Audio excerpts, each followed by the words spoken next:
오늘 본문에서는 예수님께서 12 제자들과 함께 예루살렘에 올라가시면서 장차 자기에게 이루어지게 될 일들에 대해서 말씀을 하십니다. 31절에 보면 보라 우리가 예루살렘으로 올라가노니 선지자들을 통하여 기록된 모든 것이 인자에게 응하리라 이렇게 말씀을 하십니다.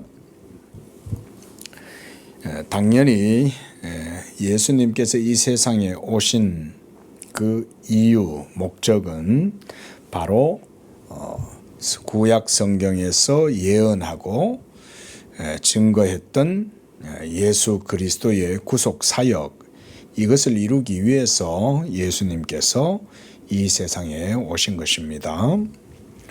예수님은 우리 믿음의 주님이시고, 그래서 그는 하나님과 사람 사이에 유일한 중보자시고, 그래서 구약의 모든 율법과 선지자들이 예언했던 그 모든 성경의 기록들은 다 예수 그리스도에 대한 증거였다. 우리가 성경을 이렇게 보는 것입니다. 성경에 대해서 다양한 이해, 해석, 관점 이런 것들이 있을 수 있겠지만 저는 성경의 관점은 단순하고 명확하다고 생각합니다. 다른 것을 또 관점을 취하고 다른 해석을 취하고 그런 식으로 시도를 할 수는 있지만 저는 그렇다고 해서 그런 것들이 크게 의미가 없다고 생각을 합니다. 성경에 특별히 구약의 율법과 선지자들의 모든 사역과 증거들, 그 모든 것들은 다 예수 그리스도의 구속 사역에 포커스가 맞춰져 있다. 저는 그런 측면에서 구약 성경의 내용은 단순하고 또 그 기록된 목적이나 이유가 분명하다고 생각을 합니다. 어떤 분들은 구약의 율법을 무슨 탈무드라든가 무슨 삶의 지혜라든가 이런 식으로 보는 분들도 있고, 또 어떤 분들은 구약 성경을 통해서 어떤 철학적인 어떤 그런 관점을 또 취하는 경우들도 있고, 또 여러 다양한 무슨 심리적이라든가 무슨 어떤 종교적이라든가 다양한 그런 어떤 것들을 거기서 소스로 취하고 거기서 뭔가를 뽑아내서 어떤 근거로 삼고 이렇게 하는 거야. 사람들 나름대로 그렇게 하는 것이지만 성경의 의도는 그런 것이 아닙니다. 성경의 의도는 단순하고 명확하다. 바로 예수 그리스도를 드러내는 것. 그리고 그 예수 그리스도가 하나님의 그리스도. 오늘 본문에 보면 한 맹인이 이 38절에 보면 예수님이 지나가신다는 얘기를 듣고는 이 예수님에 대하여 다윗의 자손 예수여 라고 이렇게 이 사람은 외치고 있습니다. 맹인이니까 어떤 전문적인 교육, 어떤 일정한 교육 받기도 어려웠겠지만 최소한 이 사람은 유대인으로서 유대교, 그러니까 율법과 선지자들이 기록했던 그 오리라고 하신 메시아가 누구인지에 대한, 구속주가 누구냐, 메시아가 누구냐에 대해서는 이 사람이 정확하게 알고 있었다는 겁니다. 그래서 이 사람은 나사렛 예수를 다윗의 자손이라고 이렇게 부르짖고 있는 거예요. 놀랍죠? 지금 이 예수님을 따르던 제자들은 정작 예수님이 이 세상에 오신 목적, 그리고 지금 행하시는 모든 일들과 사역의 이유, 이런 것에 대해서 지금 말씀을 해줘도 그들은 지금 정작 이해를 못하고 있어요. 보라 우리가 예루살렘에 올라가노니, 왜 예루살렘에 올라가냐, 선지자들을 통해서 기록했던 그 모든 말씀들, 예언을 이제 인자가 이루려고, 그래서 그 모든 것이 인자에게 응하리라. 그러니까 기록된 대로 이루어지리라 이 말이잖아요. 그죠? 근데 정작 예수님의 제자들은 예수님의 이러한 정체성, 예수님이 어떤 분이냐, 예수님의 사역의 목적은 뭐냐, 왜 지금 예수님은 이런 사역들을 하고 계시냐, 또 예수님이 이렇게 31절에 이런 말씀들을 왜 하시냐, 이것에 대해서 제자들은 몰랐어요. 32절 말씀에도 보면 예수님의 그 그리스도의 사역에 대해서 말씀합니다.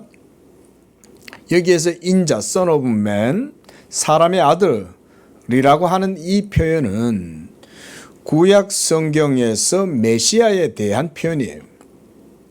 그래서 구약의 모든 선지서들이나 율법서가 증거하는 바가 뭐였냐면 하나님의 아들 예수 그리스도, 그가 바로 인자시고 그 인자 Son of Man, 그 인자가 이와 같이 메시아로서 이 세상에 오셔서 하나님의 사역들을 이룰 것이다 라는 것을 증거했다는 거예요. 그래서 인자가 이방인들에게 넘겨져서 희롱을 당하고 능욕을 당하고 침뱉음을 당하고 그들은 채찍질하고 그를 죽이고, 하지만 인자는 다시 사흘 만에 살아나게 될 것에 대해서 구약의 모든 율법과 선지자는 증거했다는 거예요. 그걸 증거했다는 거예요. 그래서 예수님이 자기의 사역에 대해서 이와 같이 지금 설명을 하고 있는 거예요. 그 인자는 3일 만에 다시 살아나리라. 자, 이 모든 것들은 예수님은 알고 계시죠. 근데 예수님은 알고 계시는 게 아니라 율법과 선지자들도 이 모든 일들에 대해서 미리 기록되었고 그것이 다 예언하였고 그래서 이것이 이루어지게 될 것을 알고 있었다는 거예요. 누구를 통해서? 인자를 통해서.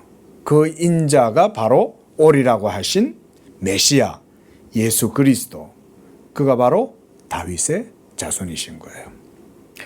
이렇게 예수님은 제자들과 3년 동안 같이 동고동락하면서 그들에게 하나님 나라와 복음과 구약의 성경들을 가르쳐주고 설명했지만 제자들은 정작 예수님의 이 말씀을 깨닫지를 못했어요. 그래서 누가도 34절에 그런 제자들의 무지함에 대해서 이렇게 지적을 하고 있습니다. 제자들이 이것을 하나도 깨닫지 못하였으니 이렇게 말씀했어요.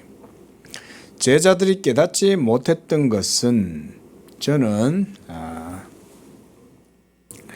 그들에게는 이게 감춰져 있었기 때문에 그렇다. 정작 맹인에게는 이게 열려 있었던 거예요. 정작 이 맹인은 어때요? 예수님을 알아본 거죠.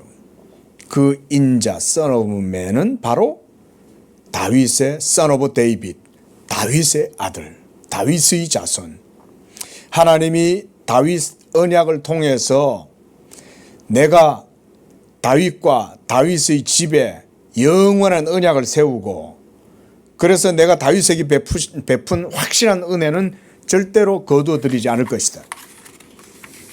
그래서 다윗에게서 한 싹이 나오고 그 다윗 왕위에 섰을 때 그 다윗의 왕위가 다윗의 가문에서 떠나지 않을 것이다. 그 바로 예수 그리스도에 대해서 이렇게 예언을 한 거죠. 그래서 사무엘하 7장 12절 13절에서 보면 하나님께서는 이 다윗에게 내가 네 몸에서 날 내 씨를 네 뒤에 세워 그의 나라를 견고하게 하리라. 그의 왕위를 영원히 견고하게 하리라. 이렇게 하나님은 다윗에게 다윗 언약을 이렇게 말씀해 주셨던 거죠.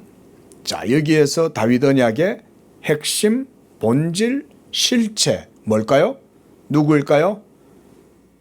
다윗의 자손 예수 그리스도를 말하는 거예요. 그러니까 엄밀히 말하면 우리가 성경신학적으로 얘기해 보면 다윗과 그의 인격과 그의 사역은 예수 그리스도의 모형, 예표였다고 할 수 있는 거예요. 장차 오실 자 예수 그리스도, 하나님의 영원한 말씀, 하나님의 그 인자가 다윗의 그 예표를 통해서 모형을 통해서 미리 하나님이 보여주시는 거죠. 또 이사야서 9장 6절과 7절에 보면 또 다윗의 왕자와 그의 나라 위에 굳게 세우고, 이렇게 이사야 선지자도 다윗의 언약과 왕위가 장차 메시아를 통해서 계승되고, 그래서 그 메시아를 통해서 굳건하게 다윗의 왕위가 영원토록 견고하게 세워질 것에 대해서 말씀하신 거죠. 이런 Son of David, 다윗의 아들, 다윗의 자손으로서 메시아에 대한 이런 신앙 사상은 유대인들에게 있어서는 일반적이었던 그런 내용이었어요. 유대인이라면 누구나 장차 메시아가 와서 이 무너진 이스라엘을 다시 회복시킬 것인데 그가 바로 다윗의 자손으로 오시는 이다. 이러한 유대인들의 신앙이 바로 구약의 율법과 선지자들이 증거했던 그런 내용과 일치하는 내용이었다. 그래서 예수님 당시 때 예수님이 사역을 할 때 당시 모든 유대인들은 대부분 예수님을 따라다니던 사람들은 예수가 바로 이 오실 자 인자 메시아 예수 그리스도라고 이렇게 생각을 했던 겁니다. 그래서 마태복음 21장 9절에 보면 예수님이 예루살렘 성에 나귀를 타고 어린 나귀를 타고 예루살렘으로 입성하실 때에 수많은 무리들이 몰려들어 가지고 이 예수님을 환영하면서 그 인파들이 막 환호를 하죠. 호산나 다윗의 자손 예수여 이러면서 이 예수 그리스도를 다윗의 자손으로 호산나 호산나 하면서 찬양을 하는 거죠. 그런 것들을 보여주는 것입니다. 그래서 예수님께서는 지금 이렇게 인자로서 다윗의 자손으로서 메시아로서 이 사역들을 지금 행하고 계시지만 정작 제자들은 그것에 대해서 깨닫는 마음을 갖고 있지 못했어요. 그래서 예수님이 내가 율법과 선지자들의 기록한 모든 것을 응하고 이루어야 된다. 그래서 내가 이방인들에게 넘어져서 희롱을 당하고 능욕을 당하고 침뱉음 당하고 채찍을 당하고 심지어 십자가에 못 박혀 죽어야 될 것이다. 그리고 3일 만에 다시 살아나게 될 것이다. 자, 이 모든 것들은 다 성경에 기록된 대로 이루어지는 거죠. 예수님의 모든 사역은 그러니까 하나님께서 구약의 모든 율법과 선지자들을 통해서 예언했던 그 말씀들을 따라서 예수님도 그대로 행하시는 거예요. 하나님의 말씀을 이루기 위해서. 그렇게 해서 제자들에게 말씀해 주셨지만 34절에서 누가는 여기에서 의미심장한 말씀을 합니다. 그 말씀이 감추었으므로 그랬어요.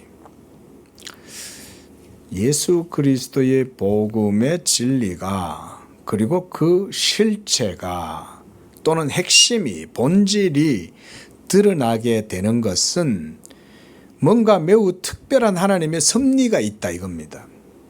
그러니까 마치 무슨 판도라 상자처럼 뭔가 사람이 아무렇게나 열어가지고 그거를 파악을 하고 이해를 하고 이렇게 할 수 있는 게 아니라는 거예요. 예수 그리스도의 복음의 진리는 하나님의 진리이기 때문에 하나님이 이것을 감추어 놓는 거예요. 그래서 이게 때가 될 때까지는 이게 드러나지 않아요. 하지만 예수님은 아직 제자들에게 이것이 감추어져서 그들이 그 말씀을 깨닫지 못하고 알지 못하지만 그들에게 이것을 예수님이 미리 알려주는 거죠. 그리고 그들은 언제 이것을 깨달아요? 오순절 성령 강림의 역사가 일어나고 그들이 성령을 받았을 때에 그때에 비로소 그들이 이제 이 모든 걸 다 깨닫게 된 거예요. 그러니까 하나님께서 지금 아직 제자들에게는 이 복음의 진리와 예수님의 이 사역의 핵심 이런 것들을 깨닫는 마음을 주시지 않는 것은 그런 하나님의 섭리가 있는 거예요. 그리고 성령을 받고 나서야 그들은 이 모든 예수님이 행하신 일들과 예수님이 하신 말씀들에 대해서 그제서야 아하 하고 이제 깨닫게 되겠다 이 말인 거예요. 왜냐하면 성령은 진리의 영이잖아요. 진리의 영이 오셔서 제자들에게 깨닫는 마음을 주고, 그래서 구약에 기록된 모든 율법과 선지자들의 증거, 기록된 말씀들이 바로 예수 그리스도에게 모두 초점이 맞춰져 있다는 사실도 비로소 그때 깨닫게 된 거죠. 좀 다르게 얘기해 보면, 그러니까 성경적인 신학적 관점을 그제서야 갖게 되었다 이 말인 거예요. 예? 그래서 오늘날도 우리가 이 하나님의 기록된 성경의 말씀을 해석하고 이거를 이해할 때 성령을 통해서 구속사적으로 그리스도 중심적으로 이것을 보지 않으면 성경을 이상하게 쓴다 이 말인 거예요. 무슨 심리학이나 무슨 정신이나 종교나 무슨 이런 어떤 학문에 사용되는 어떤 옛날 어떤 고문서 그런 자료 정도로 이렇게 취급하게 되는 오류를 범하게 된다. 오늘날도 그렇게 성경을 갖다 쓰는 사람들이 적지가 않아요. 소위 세간에 무슨 어떤 철학자들이나 무슨 자기 나름대로 뭔가 고전에 능통하다면서 성경을 막 자기 나름대로 막 해석함으로써 대중 강연도 하고 이런 분들 있잖아요. 그런데 그 모든 기록된 성경의 핵심 본질인 예수 그리스도에 대해서는 얘기하지 않아요. 예수가 다윗의 자손이다 라고 말하지 않아요. 예수가 성경에서 기록한 오리라고 하신 그 인자다 라고 말하지 않아요. 그저 다른 얘기하고 있는 거예요. 그냥 그런 건 성경을 읽어도 진리를 모르는 거죠. 엉뚱한 것에만 관심을 가지고 있는 거죠. 그런데 놀라운 건 저는 이 35절부터 이 한 맹인의 이 믿음을 봄으로써 저는 여기서 놀라운 하나님의 섭리를 봐요.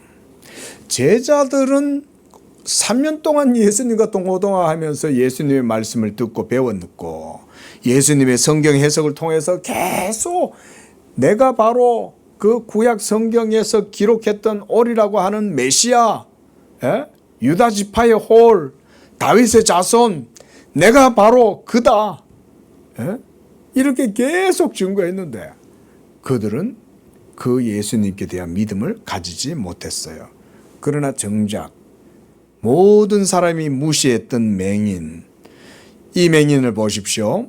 자, 이제 예수님이 여리고에 가까이 가셨을 때 한 맹인이 길가에 앉아서 구걸하다가 무리가 와 하고 지나가니까 이보시오 무슨 일이요? 이랬더니 나사렛 예수가 지금 이 여리고로 지나간다네 라는 말을 듣고는 이 맹인이 갑자기 일어나 가지고는 뭐라고 외쳤습니까?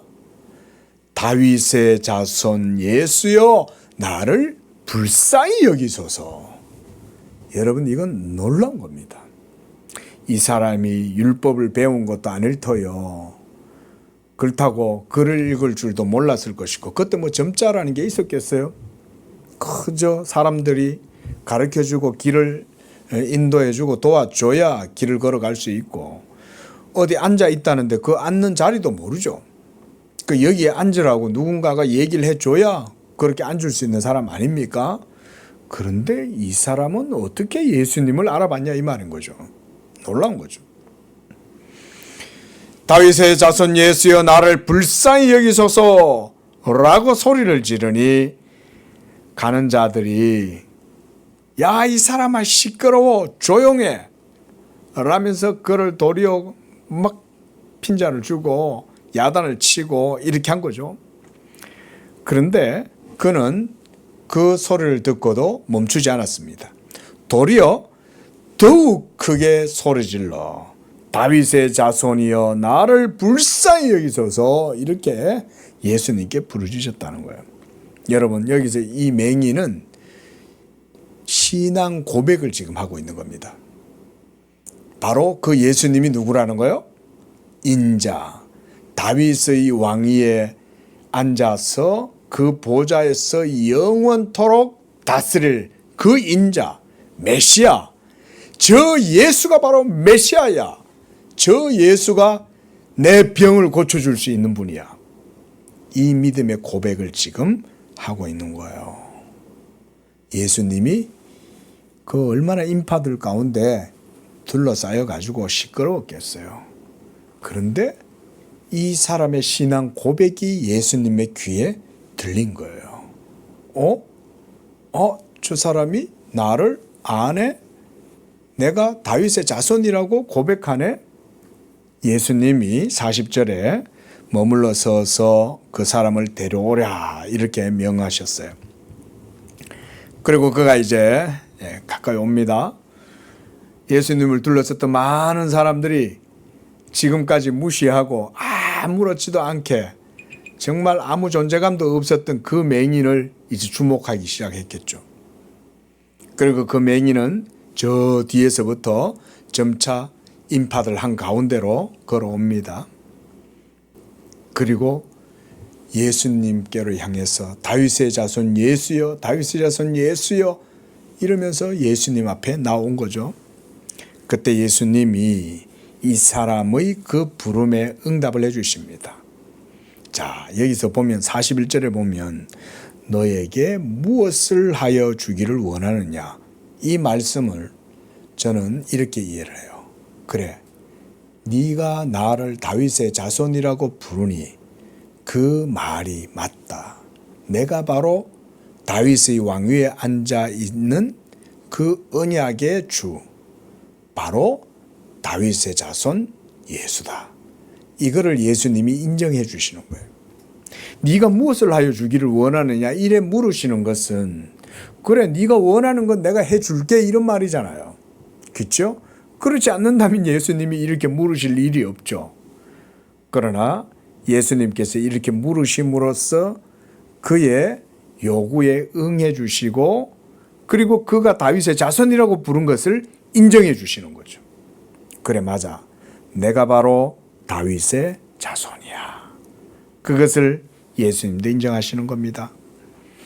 그때 이 맹인은 예수님께 주여 보기를 원하나이다 이렇게 말했어요. 여러분 이거 그냥 훅 읽고 지나가면 안 되겠죠?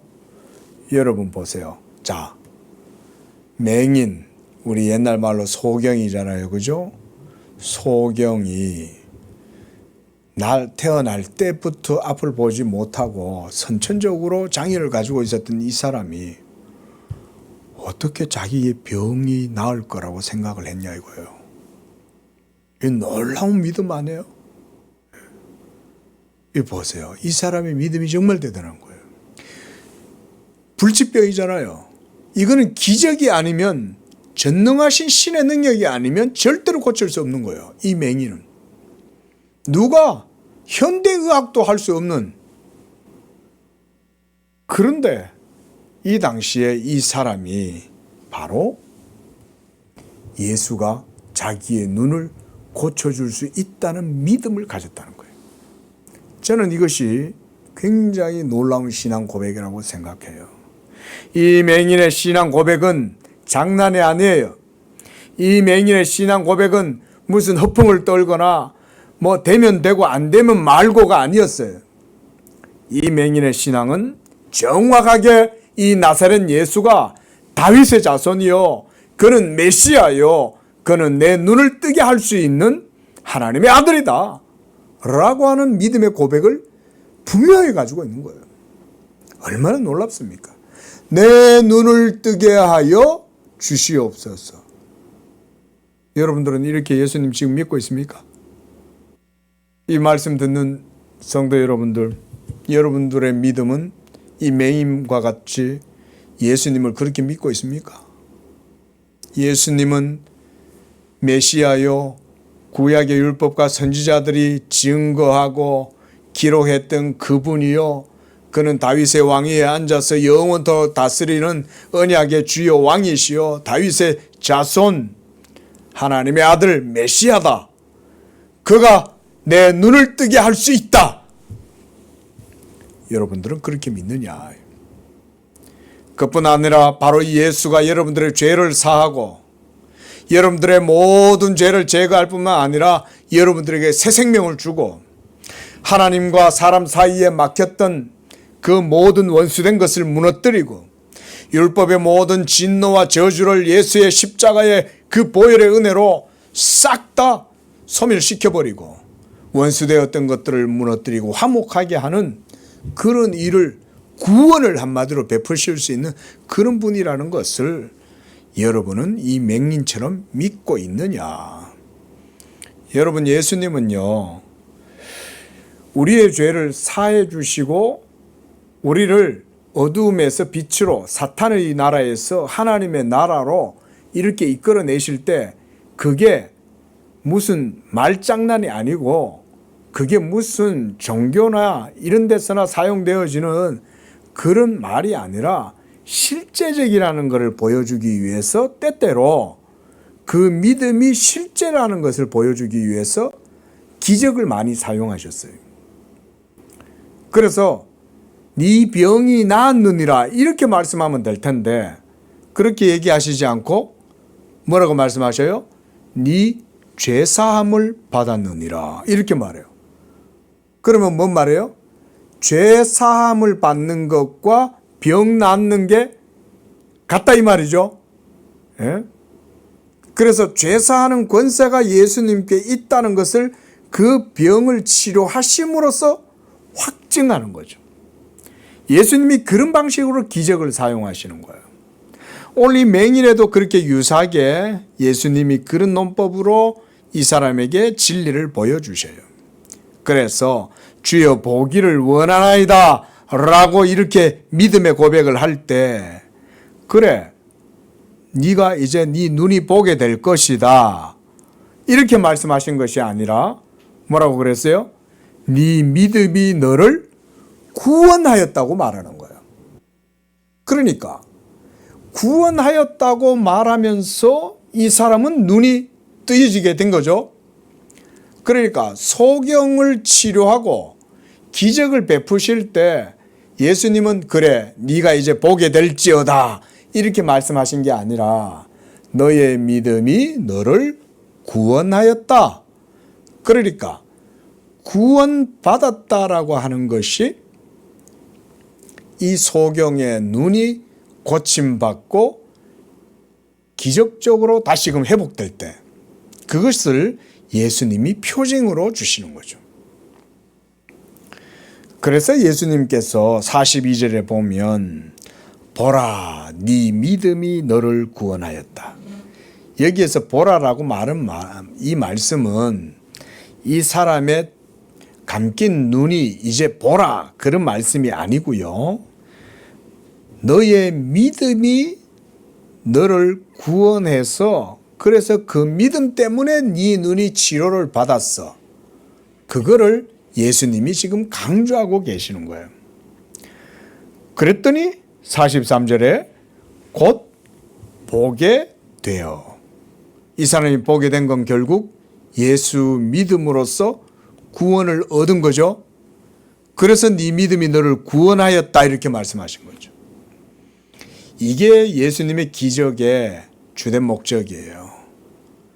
예수님은 병을 고치실 수 있는데 네 죄사함을 받았느니라 이렇게 말씀하는 거죠. 예수님의 주된 포커스는 죄사함, 구원 여기에 있어요. 자, 말씀을 좀 정리해 보면서요. 저는 31절에서 아까 그런 질문 드렸죠.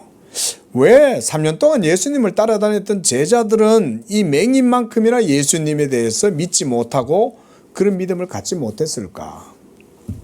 저는 여기에 뭐 여러 가지 것들이 있을 수 있겠지만 한 가지 말씀드리고 싶은 것은 절박함이다. 저는 이렇게 말하고 싶어요. 절박함.